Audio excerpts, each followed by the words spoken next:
अस्सलाम वालेकुम, मैं हूँ रज़ी ताहिर। बलोच यकजहती कमेटी ने एक मरतबा फिर बलूचिस्तान भर में मुज़ाहरों का ऐलान कर दिया है और ये मुज़ाहरे इस वजह से किए जा रहे हैं कि पिछले कई दिनों से लाहौर और कराची से बलोच तलबा के अगवा के हवाले से उन्होंने इल्ज़ाम आयद किया है। कराची और लाहौर से मुख्तलिफ़ दिनों के अंदर हॉस्टल्स और होटल्स में छापा मार कर कहा जा रहा है कि मुख्तलिफ़ तलबा को अगवा किया गया है और उन तलबा को रियासती इदारों की जानिब से अगवा किया गया है। ये कहना है बलोच यकजहती कौंसिल का, बलोच यकजहती कमेटी का। बलोच यकजहती कमेटी जो है वो कहती है कि बलोच अवाम की जबरी गुमशुदगी, बढ़ते हुए वाक़यात, बिलखसूस बलोच तलबा को निशाना बनाने के रद्द अमल में खामोशी को तोड़ना, जबरी गुमशुदगी के ख़िलाफ़ खड़े होना, इस उन्वान के तहत मुल्क भर में मुज़ाहरे होंगे। कराची और बलूचिस्तान समेत मुल्क भर में इन मुज़ाहरों का ऐलान किया गया, जबकि हमने देखा कि आज जो है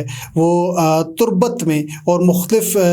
कराची में, तुर्बत में और मुख्तलिफ़ इलाक़ों में रैली का इनकाद किया गया। कराची में होने वाले एहतजाज पर हमने गुज़िश्ता रोज़ देखा कि एक तशद्दुद किया गया रियासती तौर पर और एहतजाजी मुज़ाहरा पुरअमन था, लेकिन पुरअमन मुज़ाहरीन पर तशद्दुद हुआ और गिरफ़्तारियाँ भी सामने आईं। दूसरी जानिब बलोच यकजहती कौंसिल ने कमेटी ने एक बड़ी कॉल दे दी है। वो कॉल दी है कि हम एक रैली, बहुत बड़ी रैली निकालेंगे नवाब अकबर ख़ान स्टेडियम खारान में 25 अक्टूबर बरोज़ जुमा शाम 3 बजे, जिसमें बहुत बड़ी एहतजाजी रैली का उन्होंने ऐलान किया। इसके अलावा तुर्बत में और दीगर शहरों में, इसके साथ साथ बलूचिस्तान के दीगर शहरों में भी रैलियों का एहतमाम किया और रैलियों में हमने देखा कि ख़वातीन, जिस तरह हब की रैली में हमने देखा ख़वातीन की बड़ी तादाद सामने आई और उन्होंने ये रैली ऑर्गेनाइज़ की और बड़ी तादाद उनके साथ थी। इसी तरह बाकी शहरों में हमने देखा ख़वातीन की और मर्दों की बड़ी तादाद रैलियों में, जलमगसी में अगर ले लें, हब में ले लें, इसी तरह डेरा मुराद जमाली के अंदर ले लें, कोयटा के अंदर और दीगर शहरों के अंदर जो एहतजाजी रैलियाँ हो रही हैं, बड़ी तादाद अवाम की शरीक हो रही है।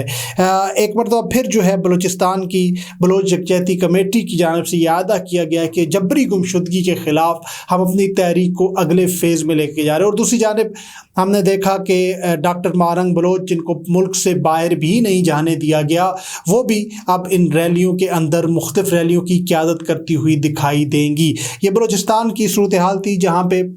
अगर हम साथ साथ बात कर लें मुख्तसर कानकुनी के हवाले से, दुक्की के हवाले से, तो वहाँ कानकुनी का काम बिल्कुल बंद है, मज़दूर हड़ताल पे हैं और वो कहते हैं कि हमने जो सिक्योरिटी फोर्सेस को जो हम पैसे देते हैं, जो हम टैक्स देते हैं, उस टैक्स के बावजूद जो है हमें तहफ़्फ़ुज़ जो है वो हासिल नहीं है। यही वजह है कि वो वहाँ पे मुज़ाहरे भी कर रहे हैं और मुसलसल हड़ताल पे हैं और अभी तक रियासत ने इसका भी कोई हल नहीं निकाला है। बलूचिस्तान की जो सूरत हाल है वो तशवीशनाक है। मौजूदा हुकूमत जो है वो, मेरे ख्याल में उसके पास वो मैंडेट ही नहीं है कि वो बलूचिस्तान की इस तमाम सूरत हाल का मुकाबला कर सके, इसको किसी न किसी तरह किसी नहज पर पहुंचा सके और कोई मुज़ाकरात, ठोस मुज़ाकरात जिसमें मुज़ाहिरीन के भी मुतालबात को किसी हद तक माना जाए और रियासत जो है उसको भी चाहिए कि कहीं ना कहीं कोई डील दिखाए और ख़ुसूसन ये जबरी गुमशुदगी का सिलसिला जो है वो तो हमेशा के लिए ख़त्म होना चाहिए। लेकिन लगता है कि बलूचिस्तान की सूबाई हुकूमत और मौजूदा वफाकी हुकूमत दोनों महाज़ों पर मुकम्मल नाकाम है। अब तक के लिए इतना ही, इजाज़त दीजिएगा। अल्लाह ने के बाद।